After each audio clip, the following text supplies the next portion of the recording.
जय जय श्याम, जय जय श्री वृंदावन धाम।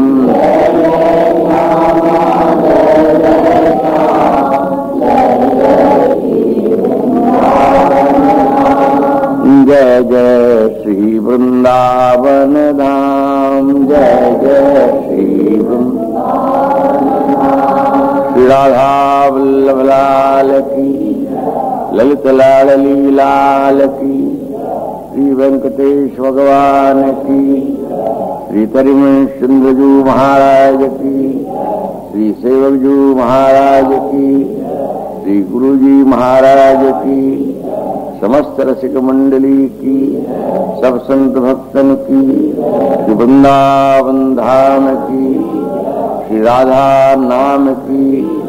जय जय श्री राधे।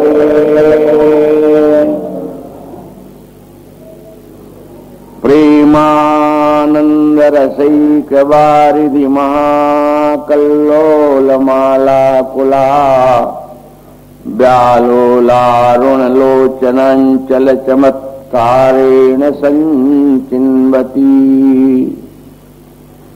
कंचित केलिकला महोत्सव महो वृंदाटवी मंदिरे, नंदत्यद्भुत काम वैभवमयी श्राद्धा जगन्मोहनी। पूज्य चरण प्रातः स्मरणीय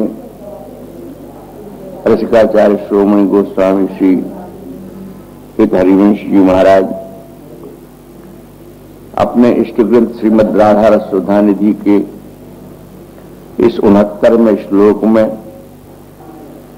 निकुंज लीला का और निकुंज लीला के अंतर्गत श्री राधा का जो प्रेम और रस से मंडित प्रेम की व्याकुलता की कल्लोल मालाओं से तरंगित और वृंदावन देवी के निकुंज नव मंदिर में प्रेम के उल्लास से उज्जृंभित आनंदमय काम वैभवमयी जगन्मोहिनी श्री राधा का स्वरूप निर्देश कर रहे हैं।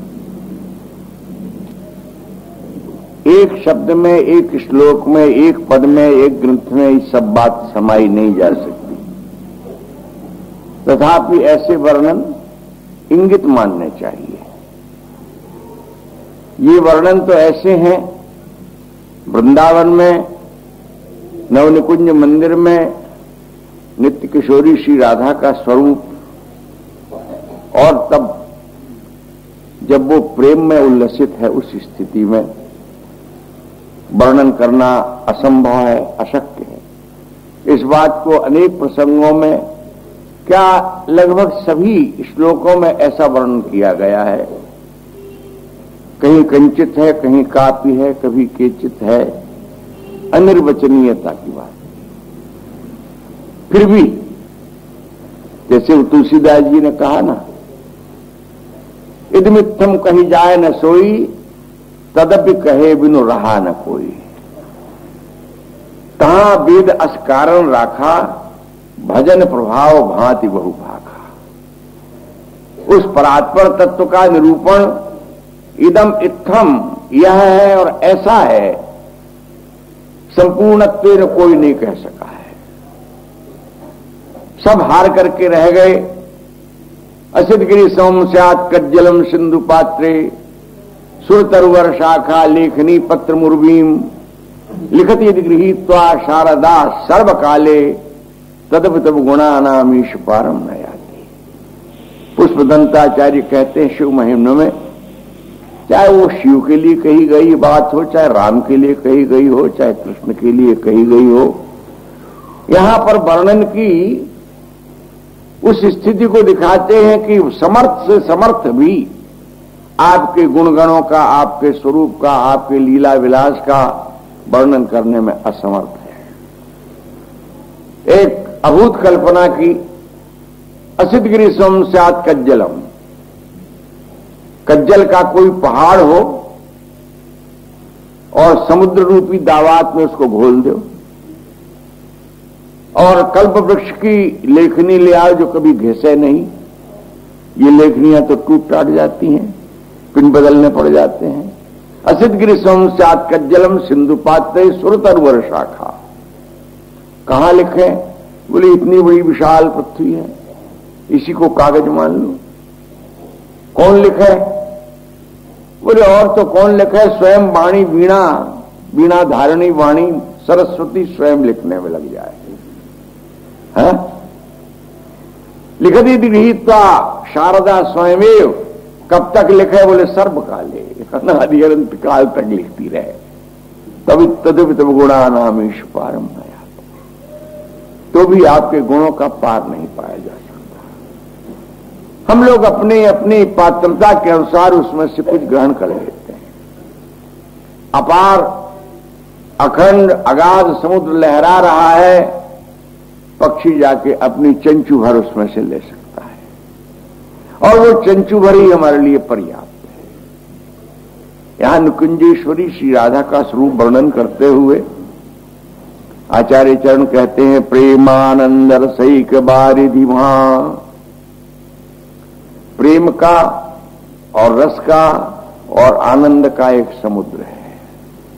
सो छोटा मोटा नहीं है, वो बहुत बड़ा वारिधि है। इसमें प्रेम, आनंद और रस तीनों को एक साथ एकत्र किया। प्रेम का स्वरूप आसक्त में देखा जाता है, रस का स्वरूप आसज्य में देखा जाता है। यदि लालजी प्रेमी है, प्रेम है वह, तो प्रिया रस स्वरूपणी है, और दोनों के बीच में है आनंद। प्रेम स्वयं आनंद का दाता है और रस उस आनंद का स्वरूप है। रसो वैसा रसम हिवायम लब्ध्वानंदी भवती, वह परतत्व रस रूप है, ऐसा छांदोग श्रुति में वर्णन किया गया, छांदोग उपनिषद में। रसो वैसा, वह रस स्वरूप है। रसम ही एव अयम आलभती सा आनंदी भवती, जो उस रस को प्राप्त कर लेता है वह आनंद स्वरूप हो जाता है। अब प्रश्न यह होता कि आनंद है कहां? आनंद के अनेक रूप हैं। विषय विषय में आनंद देखता है, लोभी धन में आनंद पाता है, और जहां जिसकी शुद्ध और अशुद्ध रूप में रति है वहीं उसको आनंद का अनुभव होता है, उसकी उपलब्धि में आनंद होता है। पर आनंद की पराकाष्ठा कहां है? इसको राधा सुधा निधि में भी प्रकट किया है। यहां तो प्रेम और रस दोनों को परिणति बता करके आनंद में परिवर्तित किया। और कहां रहता है वो आनंद, कहां स्थान पाता है, तो उसको सखियों का हृदय बताया। वृंदावन के नवनिवृत्त निकुंज देश में प्रेम रूप प्रियतम और रस रूप प्रिया से उद्भूत होता है जो आनंद, वह जाकर के सहचरियों के अंतराल में स्थित हो जाता है। दुर्दास जी महाराज ने वर्णन किया है, मेरे तोर रस चलो अपारा, नायक तहान नायका रस करवावत केल, सखी उभय संगम सरस पिबत नैन पुट झेली। मेड़ तोरी रस चलो अपारा। प्रश्नकर्ता पूछता है, सो रस कहो कहां ठहरानो? यदि रस का प्रवाह बहा जुगल से तो कहीं स्थित तो हुआ? बोले नहीं, सखियन के उर नैन समानो। ये रस की अधिकारिणी दाता, अधिकारिणी गृहीता और अधिकारिणी दाता सखिया। इसलिए सखियों का प्रेम सर्वोपरि है। प्रिया से जो प्रेम और रस प्रकट होता है, लाल से प्रेम और रस प्रकट होता है, आनंद प्रकट होता है, और दोनों के सम्मिलन में जो रस प्रकट होता है, जब वो अपनी मर्यादाओं को छोड़ करके उफनता है, प्रवाहित होता है, तो सखी उभय संगम सरस, उभय का जो सरस संगम है उससे उद्भूत जो रस प्रणाली है उसको सहचरियां धारण करती है। यहां पर प्रिया और प्रीतम के स्वरूप को इस श्लोक में प्रकट कर रहे हैं। प्रेमानंद रसैक वारिधि। और महाशब्द है, ये वारिधि मने रस का समुद्र, आनंद का समुद्र, ये भी तो महान है। और जो उसमें कल्लोलें उठती हैं, कल्लोल की मालाएं उठती हैं। यदि आपने समुद्र देखा हो भौतिक जगत में, और समुद्र की उत्ताल तरंगें टकराती हैं जब किनारे से आकर के, तब उस समय की छटा यदि देखी हो, यद्यपि उसमें कुछ मिलना जुलना नहीं है। लौकिक जगत के समुद्र में उल्टा वो खारी खारी फुहारें शरीर को नमकीन और बना देती हैं। पर यहां जो ये कल्लोल माला कुला, इन सबको एकत्र करेंगे कहां? बोले प्रिया के लोचनों में। कहां लहराता है ये समुद्र? प्रेम का और रस का जो आनंद रूप बन जाता है, ये प्रेम का महासमुद्र, ये रस का महासमुद्र, जिसमें कल्लोल की, उल्लास की, केलियों की, कल्लोल की, आनंद की जो बहुत सारी लहरियां उठती हैं, उन सबको मिला दो तो मानो माला, जैसे बहुत से मनियों को मिला दो तो माला। यानी अनंत रूप से ये जो कल्लोल मालाएं उठती रहती हैं, ये सखियों को ही नहीं, प्रियतम को ही नहीं, ये तो प्रिया जी को भी व्याकुल कर देती हैं। कैसे व्याकुल कर देती हैं? आकुला, अपने चांचल्य से रस की अधिकता के कारण, जिसको अब समझने के लिए सीधे शब्दों में कहो, वो आकुल दशा हमको प्रेम वैचित्ति में देखने को मिलती है। जब व्यक्ति व्याकुल हो जाता है तो उसकी वचनावली अस्तव्यस्त हो जाती है, व्याकुलता में क्रिया उसकी अस्तव्यस्त हो जाती है, और व्याकुलता के विशेष प्रसंग में तो चिंतन भी अस्तव्यस्त हो जाता है। तो जब प्रिया प्रियतम के प्रेम को धारण करती है, स्वयं प्रेमी बन जाती है, और प्रियतम को मनोरस मान करके जब उनके प्रेम रस को हृदय में धारण करती हैं और अपनी सुधि बुद्धि यदि भूल जाती हैं, तो उस समय में उनकी वचनावली अस्तव्यस्त हो जाती है। ये बात घटना के क्रम से, चारित्र के क्रम से नहीं समझाई जा सकती, ये भाव की स्थिति है। एक पूर्व के श्लोकों में अंक स्थिति विदयिति किमपि प्रलापम हा मोहनेति मधुरम विधत्य कस्मात् श्यामानुराग मद बेहबल मोहनांगी श्यामा मणिर्जयति कापि निकुंज सीमनी। वृंदावन निवृत्त निकुंज की सीमा में कोई अनिर्वचनीय ज्योतिर, जिसको रस की एकमात्र अधिष्ठात्री के नाम से वर्णन किया गया, ये विराजमान है। क्या है वो? बोले प्रियतम के अंक में, क्रोड़ में विराजमान रह करके भी प्रियतम के अस्तित्व का स्मरण भूल करके विस्मृति में पहुंच जाती हैं। प्रेम की अधिकता में प्रेमास्पद की विस्मृति होकर के केवल प्रेम रह जाता है। प्रेमी और प्रेमास्पद दोनों लीन हो जाते हैं प्रेम में, बाकी शेष कुछ नहीं रह जाता। न आप रह जाता, न प्रेमी रह जाता, न प्रेमास्पद रह जाता, केवल रह जाता है विशुद्ध प्रेम।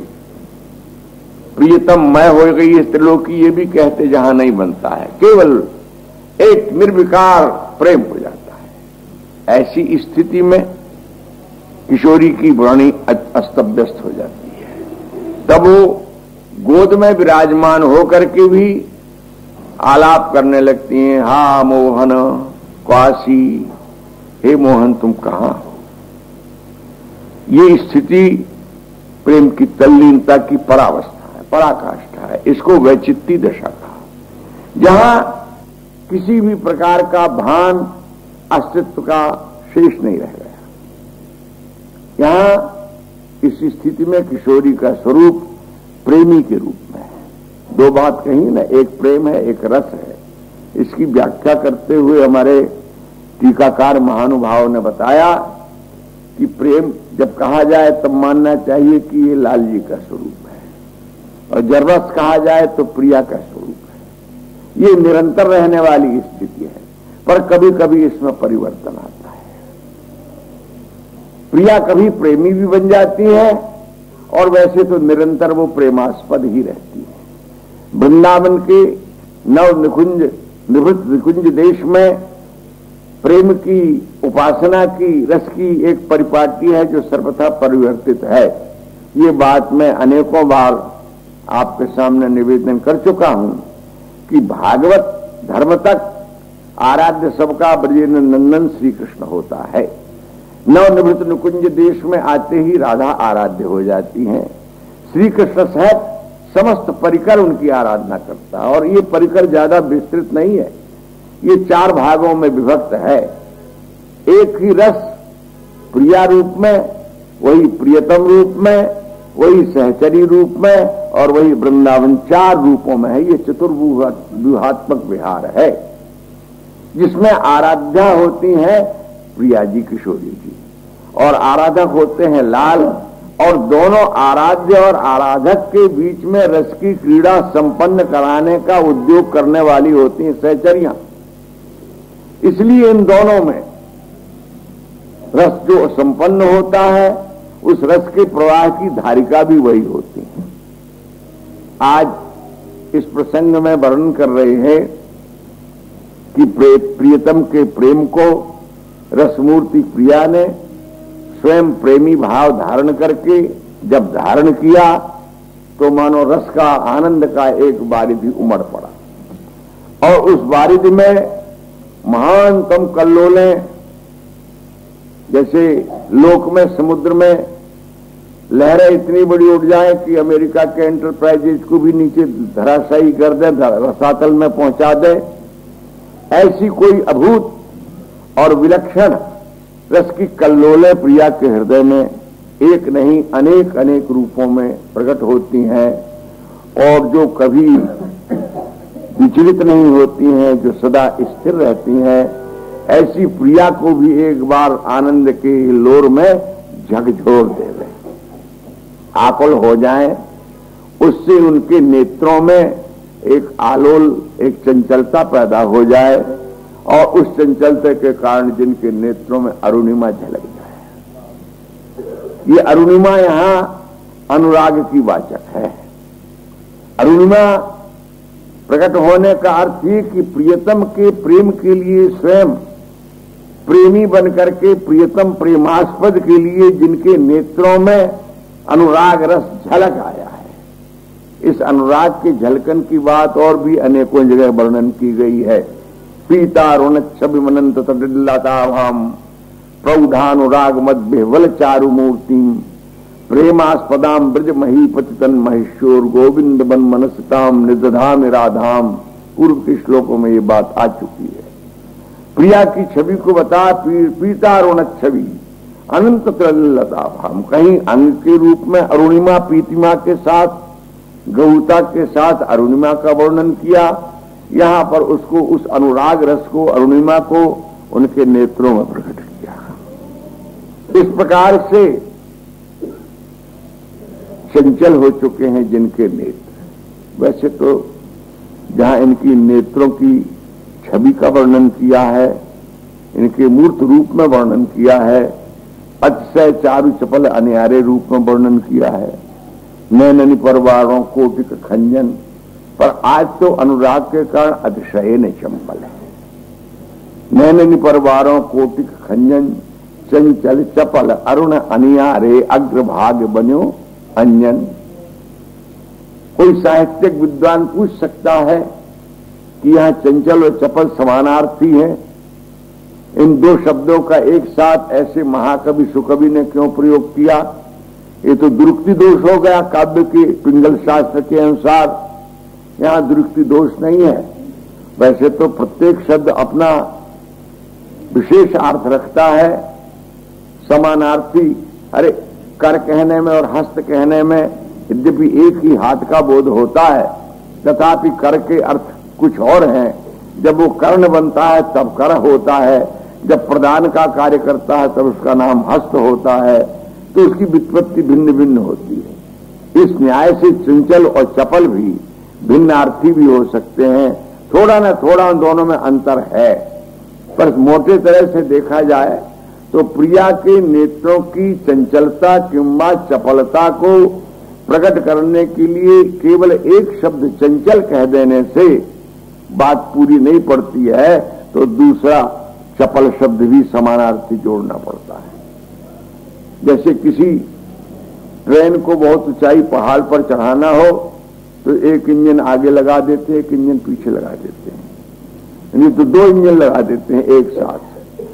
वो 2,000 हॉर्स पावर के इंजन, एक इंजन नहीं खींच सकता है उस गाड़ी को उस चढ़ाई पर, तो दो इंजन लगा देते हैं। इसका अर्थ ये होता है कि उस चांचल्य को, उनके नेत्रों के चांचल्य को प्रकट करने के लिए जब भाषा का, भारती का, सरस्वती का, वाणी का कोई शब्द नहीं मिलता है जो पूर्ण अर्थ दे देवे, तब समानार्थी दो शब्द एक साथ जोड़ दिए गए। इसलिए चंचल चपल अरुण अनियारे अग्रभाग बनो अंजन, रुचिर मनोहर बंक बिलोकनी, सुरत समर दल गंजन, जय श्री हित हरिवंश कहत न बने छवि, सुख समुद्र मनोरंजन। नेत्रों का यहां अरुण नेत्र बताया, एक ही अर्थ बता दिया भाई, ये अनुराग के कारण अरुणिम हो गए हैं। पूरी व्याख्या यहां प्रस्तुत है। इन नेत्रों पर तो खंजन न्योछावर है, एक नहीं कोटिक खंजन। स्वीकृता के लिए मीन, ढरक जाने के लिए मीन, चापल्य चंचलता के लिए खंजन। और वैसे तो हरिण आदि की बहुत बहुत उपमाएं हैं। अमी हलाहल मद भरे श्वेत श्याम रत्नार, जियत मरद झुकी झुकी परत जही चितवत एक बार।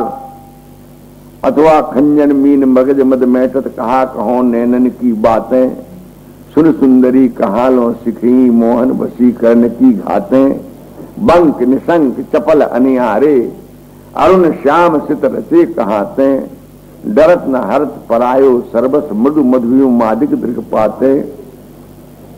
इन नेत्रों पर, इनकी शोभा सुषमा पर किसी सामान्य उपमान को लाकर उपस्थित करें तो वो फीका हो जाता है। कोटि कोटि खंजन न्योछावर है। क्या गुण है इन नेत्रों में? वे चंचल चपल और अरुण है। ये अरुणिमा नेत्रों की शोभा भी है। वो अभी जो दोहा मैंने कहा ना कि अमी हलाहल मद भरे, इन नेत्रों में अमृत भी है, इनमें विष भी है, इनमें मद भी है, मधु है, मादकता है। श्वेत है, ये श्याम वर्ण के हैं और रत्नारे हैं। रत्नारे माने अरुणिम। और तीनों का प्रभाव भी है इनमें, जियत, मरत और झुकी झुकी परत। अमृत जिलाता है, श्वेत वर्ण का होता है, हलाहल श्याम होता है और मार देता है। और मद पी करके झुक झुक पड़ते हैं लोग। तो एक विनोद की बात आ गई। एक बार जगन्नाथ यात्रा में बलराम जी गिर पड़े। रथ यात्रा से लाखों लोग होते हैं दर्शन करते, बलराम जी गिर पड़े।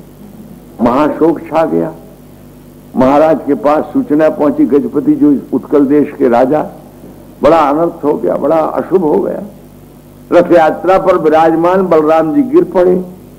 तो पंडित राज जगन्नाथ जी, उस वहां की बड़ी अथॉरिटी, बहुत बड़े विद्वान थे, राजा उनके पास पहुंचे। महाराज बड़ा अनर्थ हो गया। ऐसी शोभा यात्रा के समय में रथ में विराजमान बलराम जी तो वैसे गिर पड़े, धरती पर आ गए।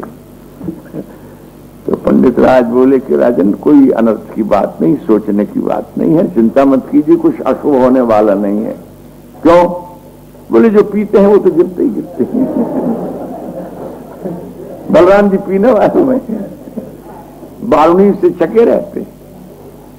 तो जियत, मरत और झुकी झुकी परत, यही चितवत एक बार। खंजन मीन मगज मद मेटत, अस्तु, लंबी न करें बात को, चंचल चपल अरुण और अनियारे, ये बेधते हैं। एक हमारे शाह जी, ललित किशोरी नाम से शाह कुंदन लाल जी, बड़े अच्छे रसिक संतु हैं माधुगौड़ेश्वर संप्रदाय के। उन्होंने अपनी माझों में एक जगह लिखा है, देखो और ये नंद का छोरा। एक सखी दूसरे से कहती है, कैसा उत्पाती है ये नंद का छोरा, बर्छी मारे जाता है, ये बर्छी सी तिरछी चितवन की पैनी छुरी चलाता है, हमको घायल देख बेदर्दी मंद मंद मुस्काता है। घायल करके फिर मुस्काता है, ये मुस्काता नहीं है, ये जख्म जिगर पर, हमारे दिल के फूटे हुए फफोले पर ये नमक छिड़क रहा है, ये नौनपुरी बुरकाता है। क्या कहें उन नेत्रों की बात है? एक सखी प्रशंसा करने लगी तो दूसरी जो बेचारी आहत थी वो उसकी बात की काट करने लगी। अरे का मोहन की करत बड़ाई, सबकी भाट भई बरनत्री नक्सिक तू बाकी सुखराई। मेरे कन्हैया ऐसे हैं, मेरे कृष्ण ऐसे अच्छे हैं, ऐसे अच्छे हैं। तो उसको प्रेम की चिढ़ पैदा हो गई। बोले क्या भाट की तरह झूठी प्रशंसा करती चली जा रही है, क्या अच्छा है तेरे कृष्ण में? है तो वो भी अनुराग की फंसी हुई, पर दिल जल गया है उसका। कामोहन की कर्ज बढ़ाई, सबकी भाट भई बरनत्री। अरे कई एक वाक्य में समाप्त करेगी, दो में समाप्त करेगी। भाट गुणावली तब तक गाते रहते जब तक कुछ मिल ना जाए। तू नक्सिक बागी सुहराई, तो पूछने लगी, अच्छा बता तू कौन सा अंग है जिसको तू बुरा समझती है?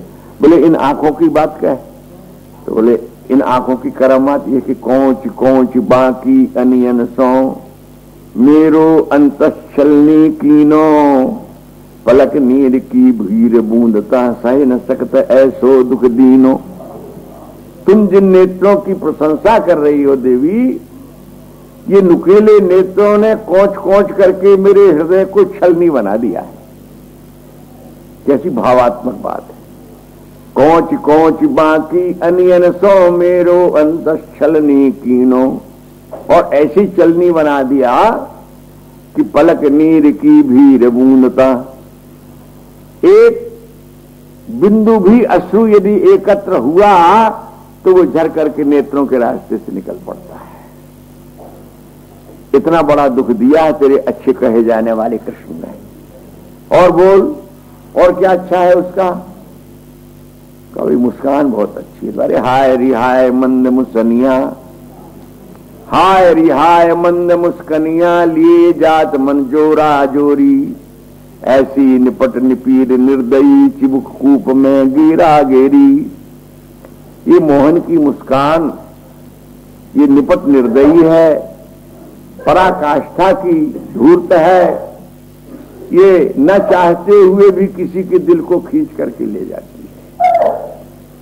यदि ये मुस्कान चुभ जाए अंतर में आकर के तो फिर अपने आप को संभाल नहीं सकता है। महात्माओं के वचन प्रमाण है। भगवत ऋषिदेव ने कहा, लखी जिन लाल की मुस्कान तने बिसरी वेद विद सब पाठ पूजा ध्यान, योग जप तप नियम संयम और गीता ज्ञान, रसिक भगवत दृगदयी अस ऐच के मुख म्यान। मुख की म्यान से खींच करके ये मुस्कान की जो तलवार चलाई, उसने पाठ पूजा योग जप तप सब छोड़ा दिया। अरे सुखदेव जी को क्या हुआ? यही तो हुआ।